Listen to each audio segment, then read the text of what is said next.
দেশে গত ২৪ ঘন্টায় হাম ও হামের উপসর্গ নিয়ে আরও ১১ শিশুর মৃত্যু হয়েছে।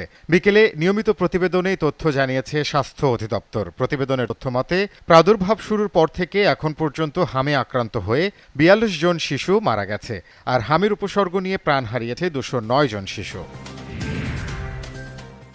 প্রধানমন্ত্রী তারেক রহমান বলেছেন, জনগণের সামনে স্বাক্ষরিত জুলাই সনদের প্রতিটি দফা, প্রতিটি অঙ্গীকার অক্ষরে অক্ষরে বাস্তবায়ন করতে সরকার বদ্ধপরিকর। সকালে রাজধানীর নিউ ইস্কাটনে বিয়াম ফাউন্ডেশনের তৃতীয় ভবন ভিত্তিপ্রস্তর স্থাপন শেষে এক অনুষ্ঠানে তিনি বলেন, বর্তমান সরকার মেধা নির্ভর, আত্মবিশ্বাসী, সৃজনশীল ও দায়িত্ববান মানব সম্পদ গড়ে তুলতে বদ্ধপরিকর। সরকারি কর্মে নিয়োজিত মানব সম্পদকে আধুনিক প্রশিক্ষণের পাশাপাশি প্রযুক্তির সর্বোত্তম ব্যবহারে সক্ষম করে গড়ে তোলা অত্যন্ত জরুরি। তারই ধারাবাহিকতায় বর্তমান সরকার মেধা নির্ভর, আত্মবিশ্বাসী, সৃজনশীল ও দায়িত্ববান মানব সম্পদ গড়ে তুলতে বদ্ধপরিকর।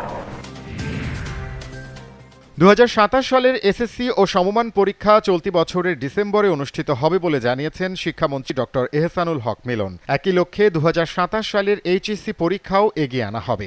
সচিবালয়ে এমপিওভুক্ত শিক্ষা প্রতিষ্ঠানের শিক্ষক কর্মচারীদের বদলি সংক্রান্ত নীতিমালা নিয়ে বৈঠক শেষে এসব কথা বলেন তিনি। জ্বালানির কারণে শিল্প খাতে উৎপাদন ব্যাহত হওয়ার আশঙ্কা নেই বলে জানিয়েছেন বাণিজ্য এবং বস্ত্র ও পাট মন্ত্রী খন্দকার আব্দুল মোক্তাদির। আজ নারায়ণগঞ্জে সাংবাদিকদের প্রশ্নের জবাবে তিনি বলেন, শিল্প কারখানায় বিদ্যুৎ সরবরাহ স্বাভাবিক রাখার নির্দেশনা দেওয়া হয়েছে। জ্বালানির কারণে যে উৎপাদন ব্যাহত হয়ে রপ্তানি কমে গিয়েছে ব্যাপারটা এমন না। রপ্তানির বৈশ্বিক একটা মৃদু ভাব, সেটিও এটার একটা বড় নিয়ামক কারণ।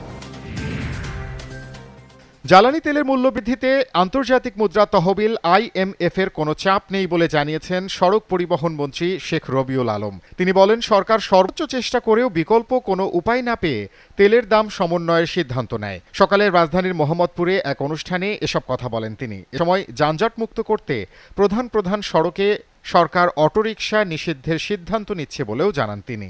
আন্তর্জাতিক বাজারে আমরা প্রতিদিন যেভাবে ভর্তুকি দিচ্ছিলাম, আমরা তো এ ধরনের একটা উন্নয়নশীল রাষ্ট্র, আমরাই বাড়াইনি এবং দীর্ঘ সময় বাড়াইনি।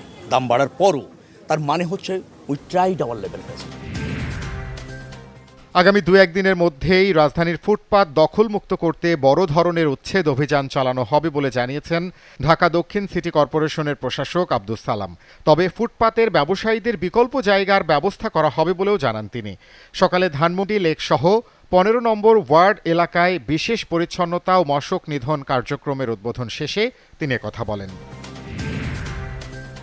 বিগত সরকারের লুটপাটের কারণে দেশের অর্থনীতিতে ভঙ্গুর পরিস্থিতি সৃষ্টি হয়েছে বলে অভিযোগ করেছেন তথ্যমন্ত্রী জহির উদ্দিন স্বপন।